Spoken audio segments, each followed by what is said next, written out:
Boa tarde a todos. Antes de mais, quero agradecer o convite que o Paulo me fez para estar aqui presente nesta oficina do CITSEM. É sempre um gosto retornar a uma casa onde sempre fui muito bem recebida, aqui da Faculdade de Letras da Universidade do Porto. E o que hoje aqui venho apresentar é em parte resultados da investigação desenvolvida no âmbito precisamente do projeto ReSeed, que o Paulo referiu na apresentação da minha nota biográfica. E este projeto é, portanto, coordenado pela historiadora Dulce Freire, está neste momento sediado na Universidade de Coimbra e recebe precisamente financiamento do European Research Council, que é, portanto, a instituição europeia no qual nós nos estamos a inserir ao nível do financiamento. Portanto, quem quiser seguir as nossas redes, também está aqui as notas, portanto, esteja à vontade para ver o que é que a gente anda a fazer. Relativamente aos objetivos que este projeto se propõe e que a investigação que nós temos desenvolvido nos últimos anos tem conduzido, é, de uma maneira geral, precisamente compreender e analisar as mudanças na agricultura relacionadas com as sementes cultivadas, o meio ambiente e a ação humana. Portanto, esta triangulação de objetivos é o ponto essencial a que nós nos propomos num período cronológico que está mediado entre 1750 e 1950, não obstante temos de fazer alguns recuos cronológicos sempre que necessário, e partindo precisamente desta ideia, vamos ainda também compreender e mapear redes sociais institucionais, portanto, permitir a circulação das novas e velhas sementes, quer as que foram trazidas das Américas depois do século XV, portanto, no contexto da Columbian Exchange, mas também as que já se encontravam presentes no território peninsular, portanto, também frisar aqui que isto é um projeto em perspectiva ibérica, e também, naturalmente, compreender impactos socioeconómicos e do ponto de vista ecológico e ambiental dessas mesmas culturas, quais as variedades que foram trazidas, quais as foram esquecidas e tentar perceber esta correlação, no sentido de, portanto, constituir uma geografia histórica a um nível local destas mesmas sementes e, portanto, também a questão tecnológica das práticas e das técnicas utilizadas precisamente para o cumprimento desse objetivo do cultivo de novos produtos é também um ponto muito importante na nossa pesquisa. Para compreender um pouco melhor, do ponto de vista até visual, o que é que eu estou aqui a dizer relativamente a esta questão das novas culturas trazidas do Novo Mundo, portanto, nós vemos, acompanhando aqui a linha cronológica, temos aqui num período inicial, há 5.000 anos, antes de Cristo, portanto, temos uma série de cereais, como o trigo, a cevada, mas também algumas leguminosas, nomeadamente o grão-de-bico e a lentilha. Mas se nós avançarmos na linha do tempo, verificamos que muitos dos produtos que hoje são ditos comuns e até, em certo sentido, banais, como o tomate ou a batata, precisamente nós, se olharmos, é uma coisa que, quase em termos históricos, foi ontem. Portanto, do século XVI e depois a introdução também de outras culturas já no século XIX, nomeadamente o chá. Portanto, nós estamos a lidar com, portanto, assim, de uma forma muito lata, do ponto de vista cronológico, com uma variedade imensa de produtos, mas concentrar-nos sensivelmente o século XVI, portanto, para diante. Portanto, isto é basicamente o que o projeto ReSeed, e tem ali a minha colega e amiga Anabela Ramos, que pertence à equipa, portanto é um gosto também vê-la aqui, e também, se alguém estiver interessado, também poderá fazer algumas questões relativamente a isso. O que hoje eu aqui trago insere-se precisamente nesta nossa pesquisa e está correlacionado com a questão da biotecnologia vegetal. Este palavrão que às vezes algumas pessoas dizem biotecnologia quase associam à segunda metade do século XX e, portanto, a uma coisa que já envolve uma manipulação genética muito avançada do ponto de vista até laboratorial, mas não é bem assim. Mas para começar essa análise, é preciso entender algumas questões, nomeadamente do ponto de vista até morfológico e biológico, e para isso trago aqui uma citação de um clássico do ponto de vista da história da ciência, portanto, que é o livro A Evolução da Tecnologia, do George Basala, e que me parece muito interessante esta ideia de, precisamente, para definir uma espécie biológica, poderemos entendê-lo como um grupo de indivíduos morfologicamente semelhantes que em circunstâncias normais se reproduzem entre si. Portanto, esta seria a ideia geral do que é que uma espécie biológica se difere de outras, e parece-me aqui que essa é a ideia-chave. Portanto, isto seria o processo natural da reprodução das variedades ou das espécies animais e vegetais, mas quando há intervenção humana e há a mão do homem nestas matérias, portanto, entramos aqui já no domínio da biotecnologia. E para isso também é um livro muito interessante e que faz uma análise muito aprofundada sobre estas questões do Kolpenburg, portanto editado em 1988, mas reeditado recentemente em 2005, que é este livro, First the Seed, The Political Economy of the Plant Biotechnology, e se nós atentarmos precisamente ao período cronológico que o livro se reporta, começa em 1492, portanto depois da chegada de Colombo à América, e é aí que começa precisamente este contexto da Columbian Exchange. Portanto, o que é que o Copeland Burger entende precisamente por biotecnologia? Portanto, qualquer técnica que use organismos vivos ou partes de organismos para fazer ou modificar produtos, para melhorar plantas ou animais ou para desenvolver, portanto, micro-organismos para determinados assuntos, para determinadas especificidades. Mas mais importante, precisamente, que esta manipulação de micro-organismos é a questão, precisamente, do melhoramento das plantas e dos animais. E esta questão do improvement, portanto, essa ideia-chave aqui presente na questão da biotecnologia, é tão antiga como a própria agricultura. Portanto, desde que há agricultura no mundo, que esta questão de manipular, naturalmente de forma mais simplista, como ele diz aqui, precisamente os primeiros agricultores estavam precisamente conectados e estavam enredados numa forma simples de biotecnologia, portanto através de enxertias, por exemplo, ou por tentativa e erro, é esse o principal, o cerne da questão relativamente à biotecnologia. Portanto, ela sempre existiu, não é um conceito como se poderia entender através do ponto de vista etimológico da palavra, algo assim tão recente, portanto é algo que acompanha toda a evolução da história da agricultura e das práticas agrícolas ao longo da história da humanidade.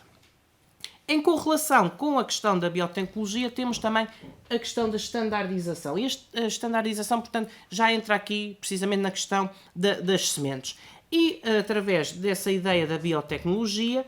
a standardização pode ser entendida, este é um artigo relativamente escrito por dois sociólogos, mas que me parece que é uma definição absolutamente pertinente também para os historiadores, que é, portanto, este processo de construir uniformidades através do tempo e do espaço, através da criação de regras, portanto, mais ou menos subentendidas e aceites pela generalidade das pessoas. Portanto, através do tempo e do espaço, e, portanto, essa ideia de uniformizar está correlacionada precisamente com a standardização. E aqui entra também a questão da escolha das sementes. Portanto, a partir do momento que é feita a escolha de uma semente em detrimento da outra, há uma observação empírica, vê se essa semente ou não pode ser cultivada. Portanto, há este processo que se vai desenvolvendo ao longo de décadas e de muito tempo e que vai demarcar também preferências, porque isto também entramos também na questão do próprio consumo humano, que determina o que é que algumas culturas efetivamente vão sendo praticadas e outras que vão caindo em desuso. Portanto, estamos sempre a falar aqui numa questão relacional e sempre uma relação muito dinâmica.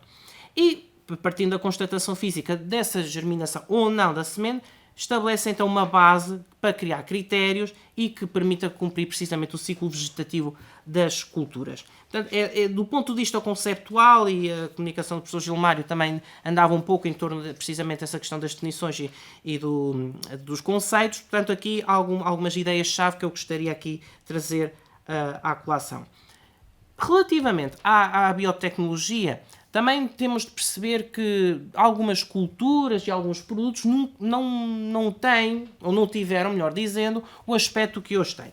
E este livro, o Hybrid, precisamente do Noel Kingsbury, é muito interessante desse ponto de vista, porque vai trazendo uma série de exemplos de várias culturas e da sua evolução ao longo do tempo, precisamente nesta questão da hibridização e da questão da biotecnologia. E parece-me este exemplo muito engraçado, por exemplo, a questão das cenouras que antes do século XVI eram, portanto, púrpuras e amarelas, e quando eram cozinhadas, portanto, expeliam anticianina, que, portanto, pertence ao grupo dos flavonoides e que dá uma coloração, precisamente, a alguns produtos agrícolas.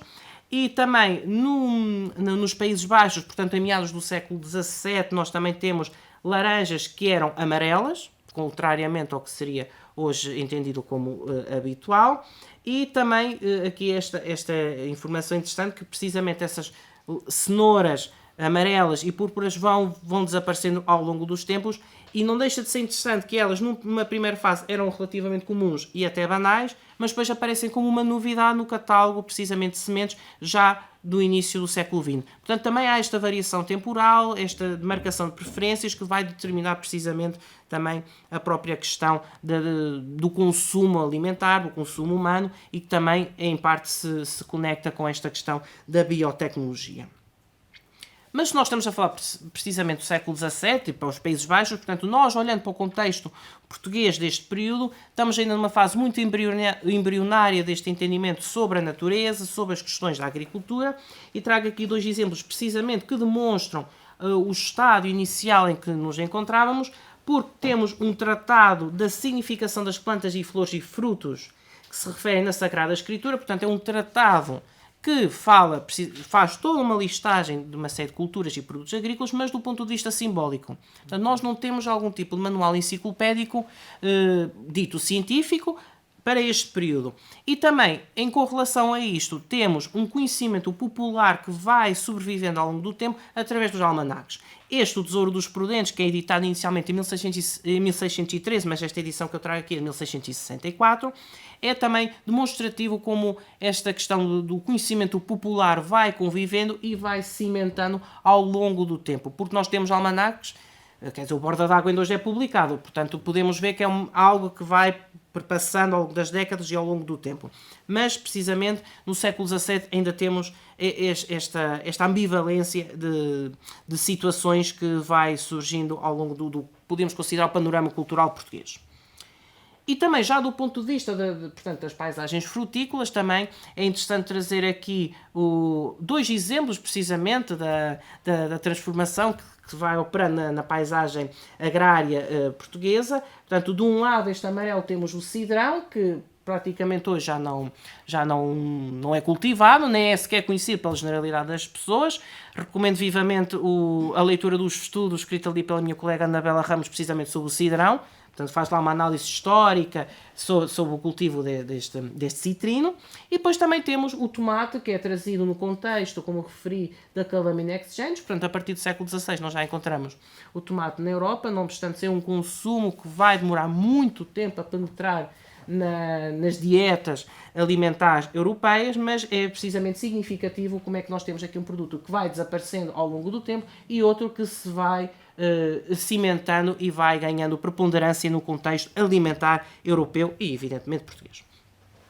Entrando agora no que nós podemos considerar os contributos intelectuais e teóricos relativamente às questões da seleção de sementes e da biotecnologia vegetal, temos, portanto, poderíamos entender como o primeiro Tratado Agrícola publicado em Portugal, do João António Garrido, de 1749, e é um livro com uma adesão, do ponto de vista até do mercado editorial, bastante interessante. Teve 7 edições, portanto é bastante significativa a importância que este livro vai tendo ao longo das décadas, mas que gostaria de trazer aqui algumas citações, nomeadamente a questão de como é que é feita a correlação entre a fertilidade dos solos e a capacidade de germinar algumas culturas, e para isso o João António Garrido traz alguns exemplos, nomeadamente como é que se deve ser escolhida a semente, e trago esta citação, onde ele diz, e passo a citar: a semente deve ser a melhor e nova e mais cheia, alguns a botam em água e lançam fora a que fica em cima da água, e a que vai ao fundo, essa é melhor para semear. Portanto, ainda estamos a falar de processos, enfim, não queria dizer arcaicos, mas de um certo sentido até o são, precisamente para escolher qual a semente deve ser cultivada e deve ser, portanto, tratada de forma melhor. E também é interessante, e entrando também no próprio uso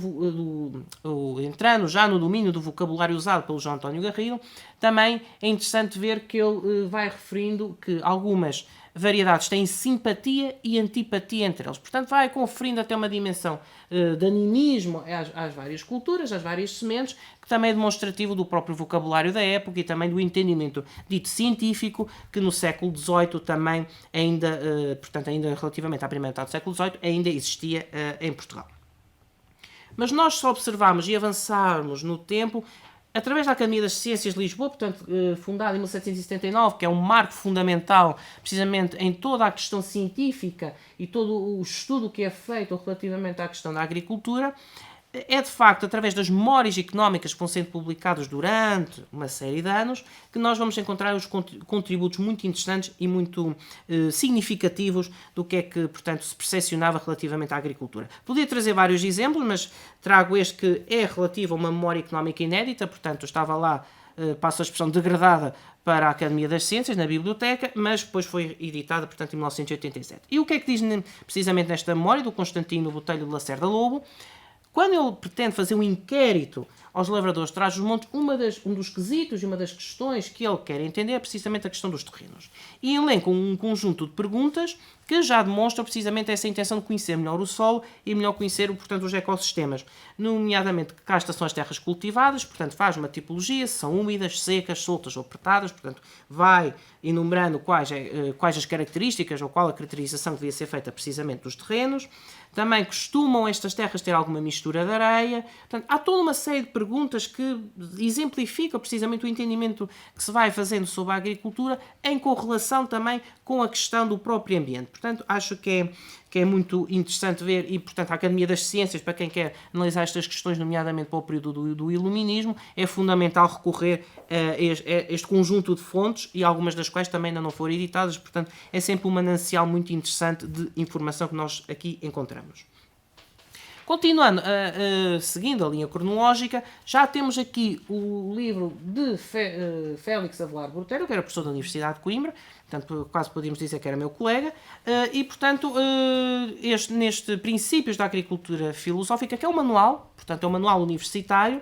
portanto tem um aparato linguístico muito elevado, não é algo pudesse ser lido pela generalidade das pessoas, portanto isto é um manual quase para os estudantes que ele tinha, e portanto temos uma terminologia muito específica e que é precisamente, está ligada, ou está baseada, melhor dizendo, com uma maior preocupação com as circunstâncias fisiológicas das espécies, mas ainda assim vai fazendo menção a algumas técnicas agrícolas. E, portanto, entrando também ainda na questão da biotecnologia, portanto aqui estamos a falar de enxertias, em que refere que nos ramos podados, os gomos, isto dentro das árvores frutíferas, podados os gomos, que se achavam situados junto à extremidade cortada, dão comumente mais vigorosos produtos. Portanto, já há também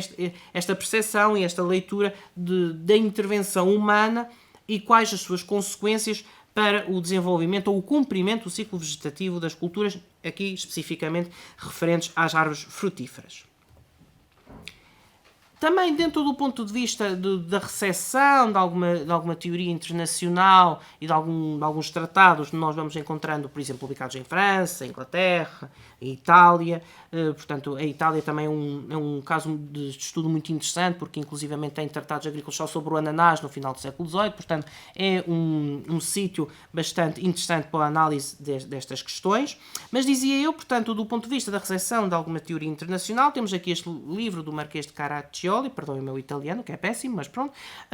Portanto, esta agricultura simplificada, segundo as regras dos antigos. E é interessante ver também uma certa preocupação do ponto de vista até económico. Ou seja, o que é que este Marquês nos diz? É que o que causa a maior pena nas culturas das árvores é ver que aquelas das quais se poderia sacar o maior proveito quanto às frutas são absolutamente inúteis. Ou seja, também há uma certa preocupação, e a Ana também falou aqui relativamente à questão da fisiocracia,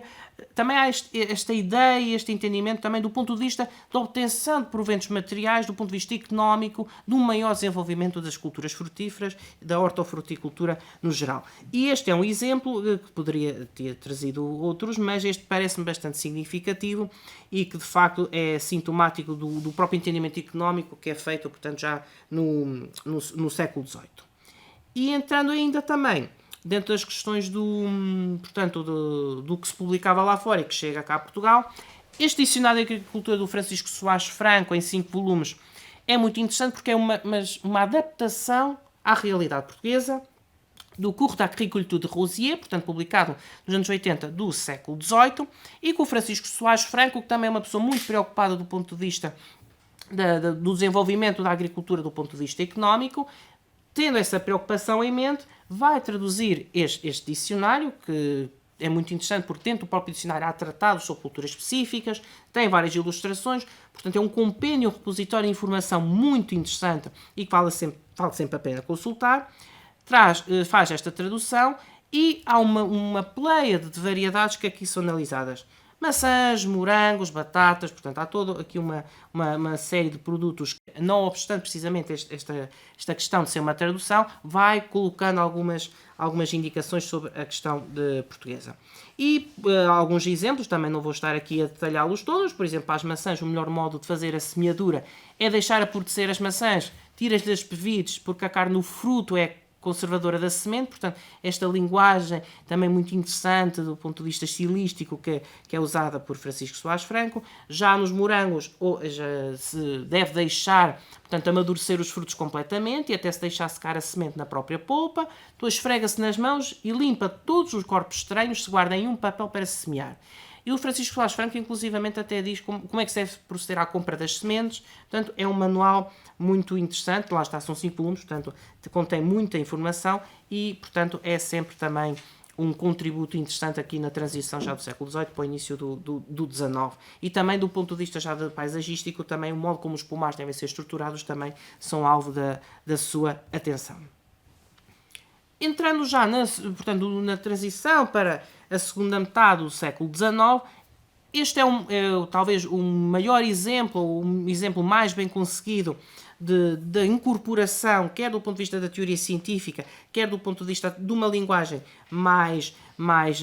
enfim, menos erudita, pronto, para simplificar melhor o discurso, menos erudita, e precisamente este Guia Manual do Cultivador do José Maria Grande, publicado em 1849 em 2 volumes, em que há precisamente uma atenção mais cuidada, que isto também é fruto do próprio desenvolvimento que a ciência agronómica vai desenvolvendo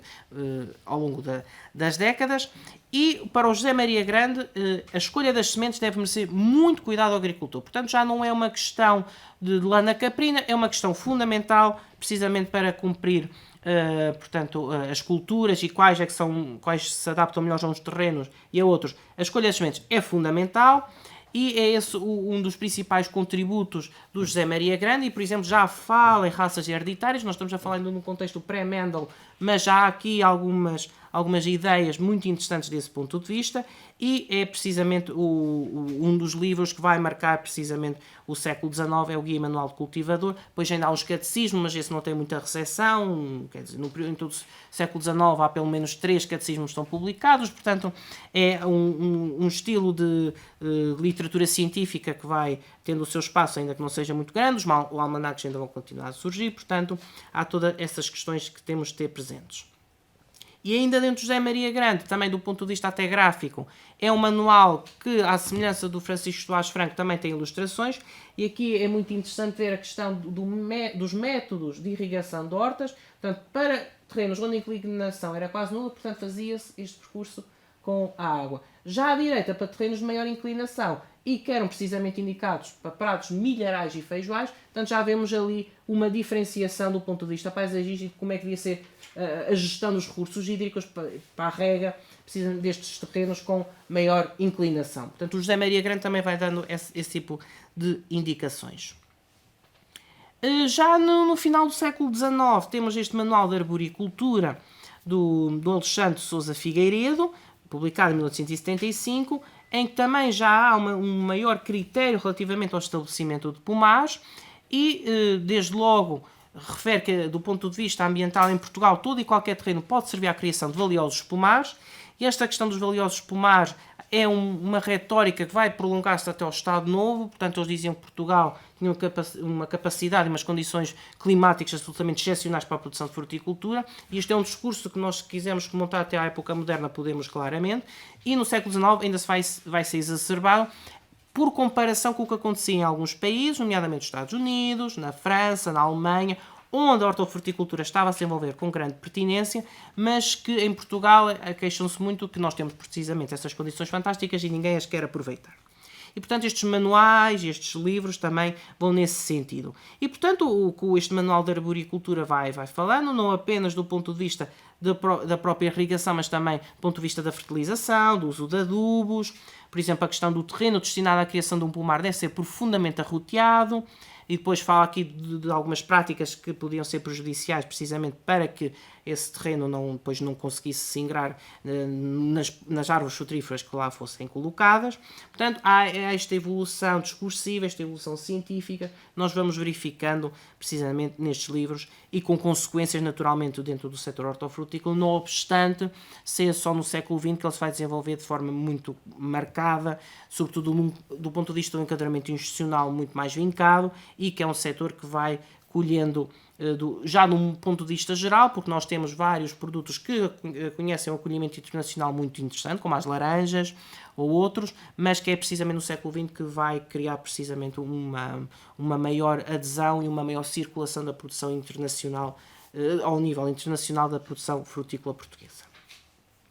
Ainda também, já não entrando apenas na questão dos livros, mas também das próprias publicações periódicas, este Jornal de Horticultura Prática, também a questão de como é que os pomares deviam ser estruturados está aqui presente, e portanto fala da questão da exposição ao norte, que é conveniente para quê? Para as pereiras, macieiras, mas a exposição a sul já é para os damasqueiros, pessegueiros e ameixeiras. Portanto, a questão da fertilidade do terreno também está sempre aqui presente. Jamais devemos plantar em terrenos fracos ou pantanosos. Portanto, há toda uma série de aconselhamento, uma série de alertas que é feito por este Jornal de Horticultura Prática para os seus leitores, no sentido de, portanto, terem uns pomares do ponto de vista ambiental corretos, mas também do ponto de vista dos proventos materiais que daí poderiam advir, também ser de forma positiva. Para terminar, algumas ideias que eu gostaria de trazer aqui para resumir. Portanto, em primeiro lugar, a questão dos discursos em torno da paisagem e das aptidões naturais do território, como eu referi há pouco. Portugal sempre foi visto como um local particularmente privilegiado para o cultivo e produção de frutas, mas já nos séculos XVIII e XIX, sobretudo, há uma preocupação cada vez maior, cada vez mais presente no debate intelectual português sobre a questão das melhores condições para o cultivo das árvores, isto quer do ponto de vista do uso precisamente das técnicas e mesmo dos solos que eram usados para essas práticas agrícolas. E dentro dos temas mais debatidos nós podemos encontrar a questão da seleção de sementes, as condições agrológicas, mas também alguma parte relativamente à irrigação, precisamente para compreender e alcançar de forma bem sucedida o ciclo vegetativo das culturas. Portanto, há sempre essa ideia muito presente e que todo este conjunto de fontes e de livros que eu aqui trouxe para a minha apresentação demonstram isso, que a mim me parece de forma muito clara e muito veemente. E era isto que eu queria aqui trazer, portanto, muito obrigado pela vossa atenção e sigam, portanto, o que é que o projeto Reseed anda a fazer. Temos redes sociais com fartura, portanto, estejam à vontade para nos seguir. Muito obrigado.